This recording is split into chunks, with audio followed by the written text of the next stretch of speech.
Show you how we feel about the Democratic National Convention. Turn it up. Thank you.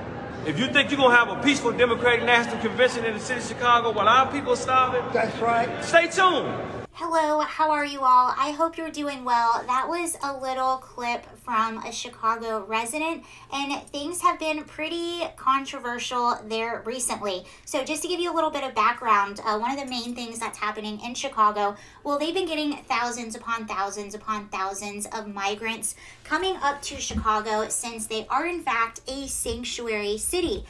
It's to the point where you have migrants sleeping in the airport, you have thousands of migrants sleeping in police stations, and they're basically scrambling trying to figure out where to put these people. And a lot of the suggestions were empty school buildings, rec centers, community centers that are supposed to be for the taxpayers of Chicago, and a lot of these neighborhoods are South Chicago. Well, one of the solutions that they have is to build a giant base camp in Brighton Park. So after 6 weeks of speculation and controversy, construction has officially begun in the city's first migrant tent camp in Brighton Park. Within a few hours Wednesday morning, the base camp started to take shape, framing for the first structure to go up. This winter, it could house anywhere from 500 to 2,000 migrants. The mayor's office is framing one of the two structures will take place on Wednesday. So they are going to be putting migrants into these base camps, and a lot of the residents around these areas are furious. They say this is going to change our areas. This is taking away from our resources. Not only that, a lot of these migrants are getting free healthcare, free housing. They had a program in which they were giving migrants thousands and thousands of dollars in rent assistance. Now, one of the issues with this is you have Chicago residents. I was reading an article earlier. You have Chicago residents that have been waiting years for Section 8 housing. They've been waiting years, some of them losing hope. So while you have residents waiting for years for affordable housing, while you have U.S. citizens who are struggling to afford childcare, migrants are just being put ahead of the line. And they're even getting free childcare and rental assistance and housing. So people are mad.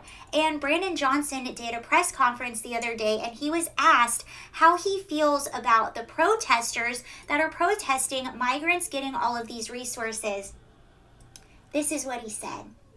Well, it has to be better coordination. You know, what we've seen is a very raggedy form instituted by right-wing extremism. Everyone knows that the right-wing extremism in this country has targeted democratically ran cities. And quite frankly, they've been very intentional about going after democratically ran cities that are led by people of color. And their whole motivation is to create disruption and chaos, because that's what that particular party has been about. Right? This is the same political party that did not want to accept that President Obama was actually an American. It's the same Republican right-wing extremism that stormed the Capitol. It's the same right-wing extremism that refuses to accept the results of the Civil War. It's raggedy. It's disrespectful. It's mean-spirited. It's an unclean spirit, quite frankly. And so I got you. I just want to make sure that people understand what we're facing. That's why it's so important that the faith community is. So it is MAGA country. This whole time we've all been wrong. It is in fact MAGA country. Go figure. Just kidding. There are like 2 Republicans, I think, in all of Chicago.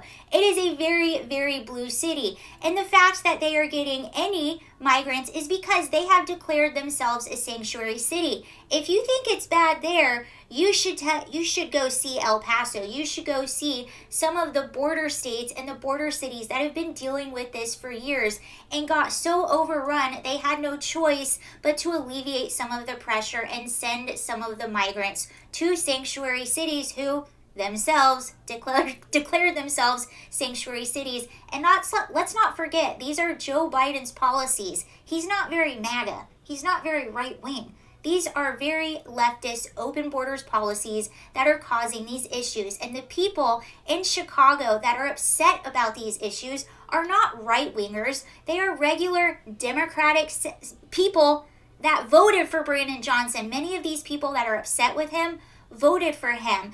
Now, I'm going to show you a lady. There was a press conference earlier today, and this is in a different part of Chicago, not Brighton Park, but this was a different area of Chicago in which they wanted to use the locals community center, which actually has rec activities for elderly and children. They also do They do Thanksgiving activities, all kinds of holiday activities. There's a football team there. Elderly go there for community activities to get their exercise. And this place has actually been closed for 60 days. And the residents fought back, and they fought back hard. And they just got word that it will not be used for migrants, that in fact it will be able to open up for them this Monday. So they decided to have a press conference. Obviously, they're thankful that they're getting their community center back, but they're now very distrustful of their own government because they were never even told ahead of time that they even thought about using it. They never had a vote. They were told last minute, fought back hard, ended up getting their community center back, but the kids missed out on the Thanksgiving. The elderly people were not able to use that. They either had to do their activities at home, go to other places, and the children were not allowed to have their after-school programs and their rec league activities. One person, before the person that I'm about to show you, said it was like for our elderly being in the pandemic all over again and being isolated and not having a place to go. These are our tax dollars. We're paying for it. We should be able to use it. So I'll show you one lady during this press conference. Our park is opening. Mind you, our park should never have been closed. That's right. Let's not forget that. And I want to say to the mayor, and I'm not as happy as everybody else is That's right. about what has happened here, because he's to blame for this. Transparency matters. Yes. The voices of the people matter. Yes. The mayor still has not come here and talked to the people here. That's a problem. It was a problem in the beginning. That's right. And it's a problem now. Yes. The mayor still has not put the needs of the residents of Austin on the front burner. That's a problem. Yes. The problems that we had that were plaguing black residents in this city are still a problem. The mayor, the governor, and the president are spending time and millions of dollars That's right. addressing the needs of the migrants. What about the needs of the black citizens of the city of Chicago Yes. who are still suffering? And the thing is, when you listen to them give their grievances, they know exactly what the root of the problem is. They're upset at Democrats. They're upset at Brandon Johnson, and they feel duped. They feel that every election cycle they are used in the end just to get betrayed by the very people that needed their vote. And to add one more interesting twist to this entire thing, well, two more actually. The first, that like you saw at the clip that I played at the very beginning, the Democratic National Convention, ironically, is going to be held in Chicago. So it'll be really interesting to see how that goes. The second thing, you actually have migrants that are coming to Chicago that are now considering going home. The conditions aren't what they thought. They have been sold this American dream. They've been told there's going to be jobs for you. There's going to be opportunities for you.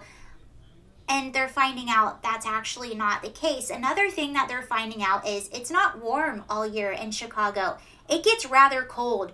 It gets very, very cold.